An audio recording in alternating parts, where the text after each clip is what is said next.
اعوذ باللہ من الشیطان الرجیم بسم اللہ الرحمن الرحیم الحمد للہ رب العالمین الصلاة والسلام علی اشرف الانبیاء والمرسلین وخاتم النبیین سیدنا و مولانا علی رسولہ الکریم و اہل بیتہ الطیبین الطاہرین المعصومین المظلومین اما بعد فقال اللہ تبارک و تعالی فی کتابہ المجید و فرقانہ الحمید بسم اللہ الرحمن الرحیم ان الدین عند اللہ الاسلام صدق اللہ العلی العظیم۔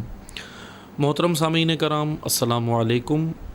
آپ کی خدمت میں ہم ایک اہم ترین موضوع جو ہے وہ آج آپ کی خدمت میں ہم پیش کریں گے، اور وہ ہے اسلام کا معاشی نظام، اسلامک اکنامیکل سسٹم، کہ کیا دین اسلام اپنے اندر کوئی معاشی سسٹم رکھتا ہے یا نہیں رکھتا ہے۔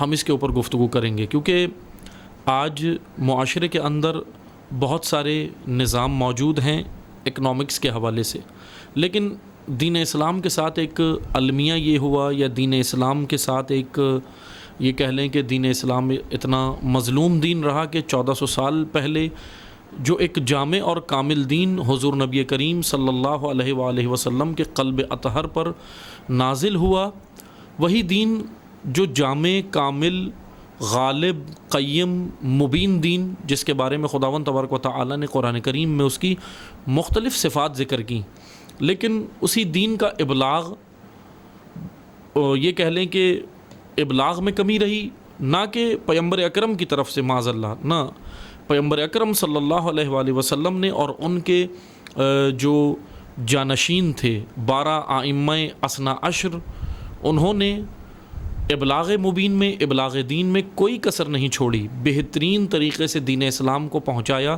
جیسا حق بنتا تھا۔ لیکن دور غیبت حضرت حجت عجل اللہ فرجہ شریف کے اندر دین اسلام کے ابلاغ میں ظاہراً کمی آئی، یا یہ ہم کہہ سکتے ہیں کہ دین اسلام کا جو اصل چہرہ تھا وہ اس طرح پیش نہیں ہوا جیسے حق بنتا تھا۔ لیکن الحمدللہ پھر بھی علماء حق کہ خدا ان تمام علماء حق کا سایہ ہمارے سروں پہ قائم و دائم رکھے، کہ علماء حق نے صعوبتیں جھیلیں، مصائب جھیلے، مصیبتیں جھیلیں، اپنا سب کچھ راہ خدا میں قربان کیا، لیکن اللہ کے دین پر آنچ آنے نہیں دی، اور کفار اور منافقین کے سامنے سیسا پلائی ہوئی دیوار بن گئے۔ کہ یقیناً علماء حق جو اس دنیا سے چلے گئے، خداوند تبارک و تعالیٰ کے ہاں ان کا بہت ہی عظیم مقام ہے، بہت افضل مقام ہے، کہ علماء حق کا مقام جو ہے وہ بعض روایات کے مطابق علماء حق جو محشور ہوں گے وہ انبیاء کی صف کے اندر روز محشر جو ہے وہ شمار کیے جائیں گے۔ اتنا اعلیٰ مقام ہے علماء حق کا۔ لیکن جو آج علماء حق موجود ہیں، زندہ ہیں، حی ہیں، حیات ہیں، خداوند تبارک و تعالی ان کا سایہ ہمارے سروں پہ قائم و دائم رکھے، کہ جنہوں نے آج دین اسلام کو اتنے پرآشوب دور کے اندر بہت ہی خوبصورت طریقے سے دین اسلام کا چہرہ عیاں کیا، اور جیسا حق بنتا تھا ویسا دین اسلام کو پہنچایا۔ کیونکہ دین اسلام ایک جامع اور کامل دین ہے، اور کامل دین ہے تو اس کا مطلب کہ ایک کامل اور مکمل اور کمپلیٹ آئین ہے دین اسلام، مکمل آئین ہے، کوئی دین اسلام کے اندر کمی نہیں ہے، نقص نہیں ہے۔ کیونکہ اگر دین اسلام عوام بناتی، دین اسلام کوئی انسان یا مخلوق بناتی تو یقیناً کمی ہوتی، نقص ہوتا، لیکن دین اسلام کا خالق اللہ ہے، دین اسلام کا خالق رب کریم ہے، رب اکبر ہے۔ بس بہرحال میں آپ کی خدمت میں جو موضوع انشاءاللہ مختصراً کوشش کروں گا کہ اس کو سمیٹ لوں، کیونکہ ظاہر سی بات ہے کہ یہ ایک بہت ہی مفصل موضوع ہے، تفصیل طلب موضوع ہے، کہ آج ہمیں معاشرے میں بہت سارے نظام نظر آتے ہیں اکنامکس کے حوالے سے۔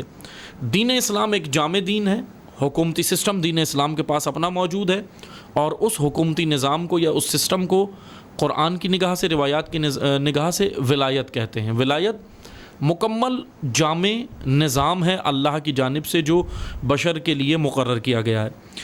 دین اسی نظام ولایت کے اندر، اسی دین جامع اور مکمل نظام اسلام کے اندر معیشت کا قانون بہت خوبصورت ہے. میں صرف ابھی میں اس گفتگو کے اندر آپ کی خدمت میں ساری چیزیں کھول کر پیش نہیں کروں گا، بلکہ میں چیدہ صرف مختصر سی چیزیں آپ کی خدمت میں پیش کروں گا. اور جو آج نظام موجود ہیں، جیسے کہ کمیونزم موجود ہے، جیسے کہ کیپٹلزم موجود ہے اور سوشلزم موجود ہے، یہ 3 بڑے نظام آج اکنامکس کے حوالے سے موجود ہیں. اور دنیا کے جو کنٹریز ہیں، مختلف ممالک ہیں، ڈیوائیڈ ہوئے ہیں انہی تینوں نظاموں کے اندر اکنامکس کے حوالے سے. اور اکنامکس بیک بون ہوتی ہے کسی بھی ملک کی، کسی بھی قوم کی ریڑھ کی ہڈی ہوتی ہے. اکنامکس مضبوط ہوگی تو ملک ترقی یافتہ ہوگا اور ملک کے اندر رعایا عوام جو ہے وہ خوشحال رہے گی.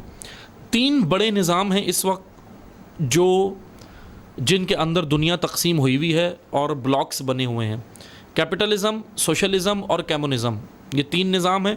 میں ان کی مختصر تعریف پیش کروں گا کیونکہ ہم ان کے نام بہت سنتے ہیں، لیکن میں یہ ینگ جنریشن کے لیے، جوانوں کے لیے اور اس نسل کے لیے بھی اور آئندہ نسل کے لیے بھی میں مختصر سی ڈیفینیشن پیش کروں گا تاکہ ہمیں پتہ چلے کہ ان تینوں نظاموں کی ڈیفینیشن کیا ہے اور ان کے اندر فرق کیا ہے، ڈفرنس کیا ہے. ان تینوں نظاموں کے اندر خود بھی بڑا فرق ہے.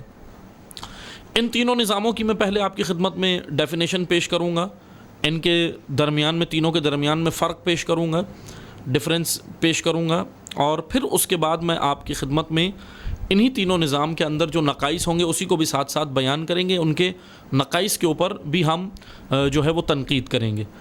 اور آخر میں پھر میں آپ کی خدمت میں انشاءاللہ اسلام کا اکنامیکل سسٹم صرف متعارف کراؤں گا، نہ کہ میں اس کو پورا کھول کے اس گفتگو کے اندر ابھی بیان کروں گا، بلکہ صرف مختصر آپ کی خدمت میں بیان کروں گا. اس کا صرف تعارفی، یہ کہہ لیں کہ یہ ایک تعارفی سیشن یا تعارفی نشست یا تعارفی درس ہے، تعارفی لیکچر ہے.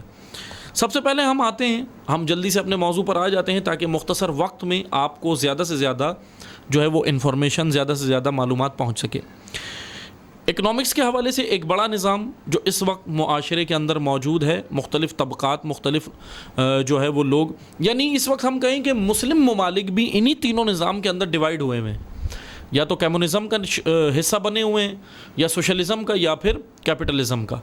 حالانکہ مسلم ممالک کو تو اپنا نظام جو ہے وہ دین اسلام کا ان کے پاس موجود ہے، ہونا تو وہاں چاہیے تھا انہیں، لیکن بہرحال جو ہے وہ یہ المیہ اپنی جو ہے وہ جگہ پر موجود ہے. لیکن میں موضوع پر آتا ہوں، توجہ سنیے گا. پہلا نظام کمیونزم. کمیونزم کیا ہے؟ کمیونزم اس کی میں مختصر سی تعریف آپ کی خدمت میں پیش کر رہا ہوں، توجہ سنیے گا. From each according to his ability to each according to his needs. یعنی اس کا معنی یہ ہے کہ ایسا معاشرہ جہاں ہر انسان اپنی صلاحیت کے مطابق کام کرے گا. From each according to his ability, اپنی صلاحیت کے مطابق کام کرے گا، ایسا معاشرہ جہاں پر ہر انسان، یہ کمیونزم کی ڈیفینیشن ہے. To each according to his needs, یعنی اپنی صلاحیت کے مطابق کام کرے گا ایسا معاشرہ، اور ہر انسان کو اپنی نیڈز، ضرورت کے مطابق جو ہے وہ اسے چیزیں ملیں گی اور اس کو پھل ملے گا اور ثمر ملے گا. اس معاشرے کے اندر یا اس سسٹم کے اندر، کمیونزم کے اندر، کوئی پیسہ، کوئی ریاست یا کوئی ملکی بارڈر نہیں ہے. یہ جغرافیے کی حد سے باہر ہے یہ نظام. سب انسان برابر ہیں، کوئی امیر غریب نہیں ہے. یہ کمیونزم کی ڈیفینیشن ہے. یہ نظام پیش کس نے کیا؟ آپ سب جانتے ہیں کمیونزم پیش کرنے والے مشہور فیلسوف ہیں کارل مارکس. کارل مارکس کی تھیوری ہے یہ ان کی تھیوری ہے کارل مارکس کی. کارل مارکس نے 1848 کے اندر 1848 میں کمیونسٹ مینیفیسٹو لکھا تھا، ایک اپنا کمیونسٹ مینیفیسٹو لکھا تھا، اور یہ اس کے اندر کارل مارکس نے یہ اپنا نظریہ پیش کیا تھا کمیونزم کا. اچھا، یہ کارل مارکس جو تھے یہ جرمن فلاسفر تھے. کارل مارکس جس زمانے میں رہتے تھے، میں مختصر سے آپ کو میں بیان بھی کر دوں نا تاکہ ہم آسانی ہو جائے ہمارے لیے. کارل مارکس جس زمانے میں رہتے تھے، دراصل یہ انڈسٹریل انقلاب کا زمانہ تھا. مزدوروں کی حالت بہت بری تھی، لیبر کی حالت بہت بری تھی. کارل مارکس نے اس وقت مزدوروں کی حالت دیکھی، انڈسٹریل انقلاب یعنی انڈسٹریل ریولوشن آئی تھی، اور یہ زمانہ 1848 کے زمانے کی میں بات کر رہا ہوں، تقریباً آج سے 200 سال پہلے، تقریباً لگ بھگ 200 سال کے قریب۔ اس زمانے میں انڈسٹریل ریولوشن آیا تھا، انڈسٹریل انقلاب آیا تھا، اور کارل مارکس نے مزدوروں کی جو حالت دیکھی تھی ان سے رہا نہیں گیا، اور پھر انہوں نے ایک ایسا سسٹم پیش کیا، اپنی ایبلٹی کے مطابق، اپنی صلاحیت کے مطابق انہوں نے یہ سسٹم پیش کیا۔ سب سے پہلے ہم سسٹم کی تعریف کریں گے تاکہ ہمیں پتہ چلے کہ اس کے اندر جو ہے وہ اچھی چیزیں بھی موجود ہیں، لیکن آئیں اب آگے۔ اس نظریے میں کسی کی خصوصی ملکیت نہیں ہوگی، سب عوامی ہوگا۔ بہترین ہے، یہ آپ پوائنٹس نوٹ کرتے جائیں، لسنرز جتنے بھی ہیں، سامعین جتنے بھی ہیں، یہ آپ پوائنٹس نوٹ کرتے جائیں، کیونکہ ہم آخر میں اسلام کے ساتھ ان کا کمپیریزن کریں گے، تقابل کریں گے۔ خصوصی ملکیت نہیں ہوگی، پرائیویٹ پراپرٹی بھی نہیں ہوگی، یعنی خصوصی ملکیت پرائیویٹ پراپرٹی نہیں ہوگی۔ میں آگے چل کے بیان کروں گا کہ پرسنل اور پرائیویٹ میں فرق ہے، پرسنل اور چیز ہے، پرائیویٹ اور چیز ہے۔ اس نظام میں یہ کہا جا رہا ہے کہ پرائیویٹ پراپرٹی، خصوصی ملکیت کچھ نہیں ہوگی، سب عوامی ہوگا۔ اب ہوا یہ، کارل مارکس نے جو تھیوری دی تھی، کیا اس تھیوری کے اوپر لوگ قائم رہے؟ کیا یہ تھیوری کامیاب ہوئی؟ جب ہم آگے چل کے دیکھتے ہیں تو لینن آ جاتے ہیں۔ لینن کون ہے؟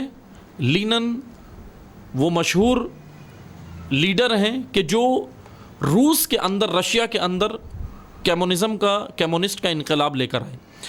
لینن نے جو کمیونزم متعارف کروایا وہ کارل مارکس سے ذرا ہٹ کر تھا، کیونکہ یہ جو تھیوری کارل مارکس، کیونکہ اس نظریے کے بانی کارل مارکس ہیں کمیونزم کے، مارکسزم بھی کہلاتا ہے یہ نظریہ، کیونکہ کارل مارکس نے یہ تھیوری پیش کی تھی۔ مارکسزم، کارل مارکس کی تھیوری کے اندر ہوا یہ کہ بعد میں آنے والے لوگوں نے تبدیلی کی، جیسے لینن نے خود تبدیلی کر دی اور پھر اس نظریے پہ قائم نہیں رہے لینن، اور پھر بہرحال ابھی یعنی ہم اس میں نہیں جاتے کہ کیا ہوا پھر، حتیٰ کہ یہ بھی ایک موضوع ہے کہ لینن اور کارل مارکس کے نظریے کے دونوں کے اندر جو ہے وہ ان کا بھی کمپیریزن کرایا جائے، کیونکہ لینن بظاہر کمیونسٹ تھے اور بہت سارے بڑی شخصیات کمیونسٹ گزری ہیں، لیکن لینن نے آ کر جو ہے وہ کچھ تبدیلیاں کی اور کہا کہ اس طرح جو کارل مارکس نے جو پیش کیا تھا تھیوری، وہ اس طرح مشکل ہوگی اور وہ ساتھ نہیں چل سکے گا۔ پھر 1924 کے بعد، اب آ جائیں 1924 میں آپ کو تقریباً جو ہے وہ 90-95 سال بعد کی بات کر رہا ہوں، 80 سال بعد۔ 1924 کے بعد جوزف اسٹیلن آئے اور ان کا کمیونزم مارکسزم سے اور دور چلا گیا۔ لینن نے تو تھوڑا دور کیا تھا یہ مثلاً مارکسزم سے اپنا کمیونزم، لیکن ایک اور کمیونزم ایجاد ہو گیا اور وہ تھا جوزف اسٹیلن کا جو ہے وہ کمیونزم۔ یہ ایک الگ بحث چھڑ گئی، اور کمیونزم سسٹم جو ہے اپنی حد تک کامیاب ہوا لیکن زیادہ عرصے نہیں چل سکا۔ نقائص کیا تھے؟ کمیونزم کا سب سے پہلا نقص یہ تھا کہ اس کے اندر عدالت نہیں ہے، مساوات ہیں، عدالت نہیں ہے۔ مساوات اور عدالت میں فرق ہوتا ہے، عدالت نہیں ہے اس کے اندر۔ کمیونزم کے نقائص کے اندر دوسرا نقص یہ ہے کہ رہبریت نہیں ہے، لیڈرشپ نہیں ہے، کوئی قیادت نہیں ہے۔ اور یہ یاد رکھیں کہ جب اوپر کی جگہ یعنی لیڈرشپ کی جگہ، قیادت کی جگہ، رہبریت کی جگہ جب خالی ہوگی، اسپیس ہوگا، تو پھر کیا ہوگا، اس کا نقصان کیا ہوگا؟ میں تاریخ کی بات ہی کر رہا ہوں، یعنی جو ہسٹری میں ہوا ہے میں وہی آپ کی خدمت میں پیش کر رہا ہوں۔ اوپر کا حصہ جب خالی ہوگا، رہبریت کی جگہ، لیڈرشپ کی جگہ جب خالی ہوگی، تو پھر جانتے ہیں کیا ہوتا ہے، خالی نہیں رہتی، اسپیس نہیں رہتا، وہاں پر آ کر کوئی ڈکٹیٹر بیٹھ جاتا ہے۔ کمیونسٹ نظریہ یا کمیونزم اس وجہ سے کامیاب نہیں رہا کیونکہ ڈکٹیٹر آ کر بیٹھ گئے۔ اگر کمیونزم کا نظریہ کامیاب ہوتا تو آج ہمیں جو ممالک کمیونسٹ ہیں وہ خوشحال نظر آتے، لیکن آپ مغربی میڈیا پہ اعتماد مت کیجیے گا، ویسٹرن میڈیا پہ اعتماد مت کیجیے گا، کیونکہ ویسٹرن میڈیا کبھی بھی اپنے نقائص، اپنے ممالک کے نقائص نہیں دکھاتا، اپنے نظام اور سسٹم جتنے وہاں پر موجود ہیں ان کے نقائص نہیں دکھاتا، ہمیشہ ہٹ کرتا ہے اسلام کو اور اسلام کے جتنے بھی نظریات ہوتے ہیں ان کو۔ بہرحال لیکن اس وجہ سے میں یہ کہہ رہا ہوں تاکہ ہمیں پتہ چلے کہ کمیونسٹ جتنے ممالک تھے جو کمیونزم کے اوپر جنہوں نے اپنی اکنامکس قائم کی، کامیاب نہیں ہوئے، آج بھی کامیاب نہیں ہیں، ترقی یافتہ نہیں ہیں، یا ظاہری طور پہ ہم کہیں ترقی یافتہ ہیں، معیشت ہے، لیکن حالات ایسے نہیں ہیں، اور یہ نظریہ زیادہ عرصے نہیں چل سکا، اس کے اندر ڈکٹیٹر آ کے بیٹھ گئے۔ یہی ہوا۔ کارل مارکس نے جو تھیوری پیش کی تھی وہ مزدوروں کی حالت دیکھ کر کی تھی، مزدوروں پہ ظلم ہو رہا تھا، سرمایہ دار جو کیپٹلسٹ تھے، سرمایہ دار، ابھی میں دوسرے اس نظام کی جانب آؤں گا، اگلے نظام کی جانب، جو کیپٹلسٹ تھے، سرمایہ دار، وہ مزدوروں پہ، لیبر پہ ظلم کر رہے تھے، ان کے حقوق پائمال کر رہے تھے، مضبوط سے مضبوط تر ہوتے جا رہے تھے سرمایہ دار۔ کارل مارکس نے یہ تھیوری پیش کی، اور کارل مارکس نے حقوق کے لیے آواز اٹھائی، کمیونسٹ مینیفیسٹو لکھا اپنا، اور واقعاً کامیاب بھی رہا، کچھ عرصے تک کامیاب رہا کارل مارکس کا یہ نظریہ، لیکن بعد میں پھر اس کی اس راہ پر، اس کی اس ڈگر پر، اس کے اس نظریے پر بعد والے لوگ نہیں چلے۔ لینن نے آ کر تبدیلیاں کر دیں، جوزف اسٹیلن نے آ کر تبدیلیاں کر دیں، پھر اس کے بعد تو حد یہ ہو گئی کہ کمیونسٹ ممالک کے اندر ڈکٹیٹر آ کر بیٹھ گئے، جہاں جہاں کمیونسٹ اکنامکس تھی وہاں ڈکٹیٹر، جہاں کمیونسٹ کا نظام تھا، کمیونزم تھا، وہاں پہ ڈکٹیٹر آ کر بیٹھ گئے۔ اس کی وجہ سے کیا ہوا؟ آزادی ختم ہو گئی، اور جب ایک پارٹی یا حکومت کنٹرول کرے گی تو کیا ہوگا؟ ایک اور نقص اس کی وجہ سے، پہلا نقص کیا تھا؟ عدالت نہیں ہے اس کے اندر، اس نظام کے اندر۔ دوسرا، رہبریت نہیں ہے، لیڈرشپ نہیں ہے، تو اس لیے ڈکٹیٹرشپ ہو گئی۔ لیڈرشپ نہیں ہوگی، قیادت نہیں ہوگی تو ڈکٹیٹرشپ ہوگی، آزادی ختم ہو جائے گی، فریڈم نہیں ہوگا، اور ایک پارٹی جب حکومت سنبھالی رہے گی، وہی پارٹی وہی حکومت میں رہے گی، تو کرپشن بڑھے گی۔ یہ ایک اس کی، اور یہ کمیونزم عملی طور پر ہوا کیا؟ نام اس کا کمیونزم رہ گیا، یہ بھی ایک مزے کی بات ہے، توجہ سنیے گا، نام اس کا کمیونزم رہ گیا، لیکن عملی طور پر یہ سوشلزم بن گیا۔ آگے جا کے میں بیان کروں گا کہ سوشلزم کیا تھا، کہ سوشلزم کے اندر کیا ہے جو یہ سوشلزم بن گیا۔ یعنی ابھی کئی ممالک ایسے ہیں کہ جہاں پہ کمیونسٹ ہیں، کمیونزم کا نظریہ ہے، لیکن وہ نعرہ لگاتے ہیں کمیونزم کا، لیکن عملی طور پر جو عمل کر رہے ہوتے ہیں وہ سوشلزم پہ عمل کر رہے ہوتے ہیں۔ اب دانستہ طور پہ کرتے ہیں یا غیر دانستہ طور پہ کرتے ہیں، یہ ایک الگ بحث ہے، یعنی جان بوجھ کر کر رہے ہیں یا انجانے میں کر رہے ہیں، یہ ایک الگ بحث ہے، لیکن بہرحال کر رہے ہیں ایسا۔ دوسرے نظام کی جانب آتے ہیں، جلدی جلدی سنیے۔ کیپٹلزم، پہلا نظام ہم نے آپ کو بتایا کمیونزم، کمیونزم اپنے ذہن میں رکھیے گا۔ آ جائیں کیپٹلزم۔ کیپٹلزم کی تعریف جلدی جلدی سن لیں، میں اس کی ڈیفینیشن بیان کر رہا ہوں۔ From each according to his ability, ایسا معاشرہ جہاں اپنی صلاحیت کے مطابق آپ کام کریں گے تو کیا ہوگا؟ To each according to his capital, اپنی صلاحیت کے مطابق ایسے معاشرے میں جہاں آپ کام کریں گے تو سب سے زیادہ چیزیں کسے ملیں گی؟ جو اس کے پاس سب سے زیادہ پیسہ ہوگا۔ کیپٹل کا معنی ہے پیسہ۔ کیپٹلزم، یہ جو سسٹم ہے نا، کیپٹلزم میں کیپٹل، لفظ کیپٹل، اس کا معنی ہے پیسہ۔ یہ اس کی تعریف ہے کہ کیپٹلزم یہ وہ نظریہ ہے کہ جس کے اندر سرمایہ دار ہی کامیاب رہے گا، عوام اس کے اندر جو ہے وہ عوام کو زیادہ فوائد نہیں ملیں گے۔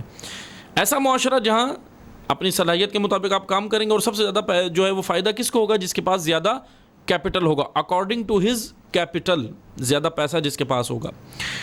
اس میں کیا ہوتا ہے؟ اب اس ممالک، اس نظام کے اندر پرائیویٹائزیشن زیادہ ہوگی اس کے اندر، کیونکہ حکومت اس کے اندر کنٹرول نہیں سنبھالتی اکنامکس کا، کسی بھی ملک کی حکومت۔ اب وہ جو ہم نے پچھلا نظام پیش کیا تھا کمیونزم، اس میں تو حکومت ہی نہیں ہے، اس میں تو حاکم ہی نہیں ہے، اس میں تو عوام کے ہاتھ میں سب دے دیا گیا اور سب برابر ہیں، یعنی وہاں تو لیڈرشپ کا تصور ہی نہیں ہے کمیونزم میں۔ کیپٹلزم میں سارا کا سارا اختیار کس کے پاس ہوگا؟ سرمایہ داروں کے پاس، بیوروکریٹس کے پاس، ایگزیکٹو کلاس جو لوگ ہوں گے۔ ایگزیکٹو کلاس کون ہوتی ہے؟ کہ جو بڑے بیوروکریٹس ہوتے ہیں، سرمایہ دار ہوتے ہیں، بزنس مین ہوتے ہیں، یہ تھیوری کس کی ہے؟ پہلے توجہ سے سن لیں. اس میں حکومت کا عمل کم سے کم ہوگا، عمل دخل کم سے کم ہوگا اس میں حکومت کا، کیپٹلزم میں. پرائیویٹائزیشن کیونکہ زیادہ ہو جاتی ہے اس کے اندر، اس نظام کے اندر، اور حکومت کم سے کم اس میں عمل دخل کرتی ہے، حکومت زیادہ دخالت نہیں کرتی. یہ نظریہ کس کا ہے؟ ایڈم اسمتھ کا ہے یہ نظریہ. ایڈم اسمتھ انہوں نے کتاب لکھی تھی 1776 میں، یہ نظریہ پیش کیا تھا 1796 میں. گزشتہ نظریہ جو ہم نے بیان کیا کمیونزم، وہ 1848 میں، وہ بعد میں پیش ہوا، وہ کارل مارکس نے وہ بعد میں پیش کیا. پہلے 1796 کے اندر، 1776 کے اندر ایڈم اسمتھ نے یہ نظریہ پیش کیا اور اپنی کتاب لکھی تھی دا ویلتھ آف نیشنز. اس کے اندر یہ نظریہ پیش کیا تھا. فری مارکیٹنگ کمپٹیشن دے دیا. کیپٹلزم کے اندر کیا کیا ہوگا؟ توجہ سنیے گا. پرائیویٹائزیشن ہوگی، سرمایہ جس کے پاس ہوگا وہ کامیاب ہے. حکومت بالکل بھی کوئی عمل دخل اتنا زیادہ نہیں کرے گی، کیونکہ حکومت کو اس کا ایک حصہ بطور ٹیکس مل رہا ہوگا. حکومت کوئی انٹرفیئر نہیں کرے گی اس نظام کے اندر، اور ساری ملک کی معیشت ایک یہ کہہ لیں کہ مقتدر طبقہ، اکنامکس کے اوپر مقتدر طبقہ، جس کا نام بیوروکریٹس یا سرمایہ دار ایگزیکٹو کلاس لوگ، ان کے پاس ہوگا سب کا سب. اور میں اردو زبان میں کہوں افسر شاہی نظام ہوگا، افسر شاہی جو یہ بیوروکریٹس کہلاتے ہیں. بہرحال اس کے اندر فری مارکیٹنگ کمپٹیشن زیادہ ہو جاتا ہے کیپٹلزم میں. اب کیپٹلزم کے میں چند نقائص پیش کرتا ہوں، یہ تو مختصر سے تعارف تھا. کیپٹلزم آپ کے سمجھ آیا. اب کیپٹلزم کے نقائص یہ ہیں کہ اس کے اندر مونوپلی زیادہ ہوتی ہے، اجارہ داری ہوتی ہے کمپنی کی.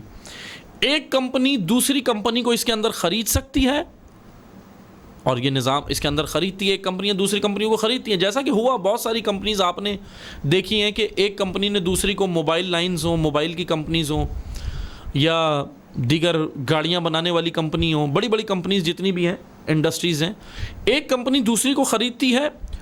اس سے ایک نقص پیدا یہ ہوتا ہے معاشرے کے اندر کہ شے کی قیمت بڑھ جاتی ہے، پروڈکٹ کی قیمت بڑھ جاتی ہے. مثال کے طور پہ کیپٹلزم یہ وہ نظام ہے کہ جس کے اندر بڑی مچھلی تمام چھوٹی مچھلیوں کو کھائے گی. جیسے آپ نے سمندر میں دیکھا ہے نا کہ بڑی مچھلی سے چھوٹی مچھلیاں بچتی ہیں. اس کیپٹلزم کے اندر بڑا بزنس مین جو ہوگا، بڑی کمپنی، وہ تمام چھوٹی کمپنیوں کو ہڑپ کرنے کے چکر میں رہے گی اور کھائے گی، اور کھائی بھی ہیں اور کھاتے بھی ہیں. بس میں جلدی جلدی پڑھ رہا ہوں تو وہ جو سنیے گا.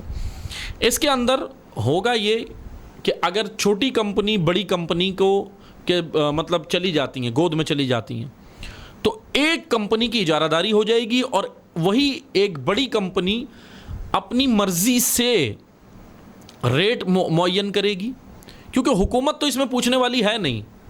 حکومت کا انٹرفیئر تو بہت کم ہے اس نظام کے اندر، بہت کم ہوگا، نہ ہونے کے برابر. اب اس کے اندر نقص سب سے بڑا یہ ہوگا کہ مونوپلی ہو گیا، اجارہ داری ہو گئی کمپنی کی.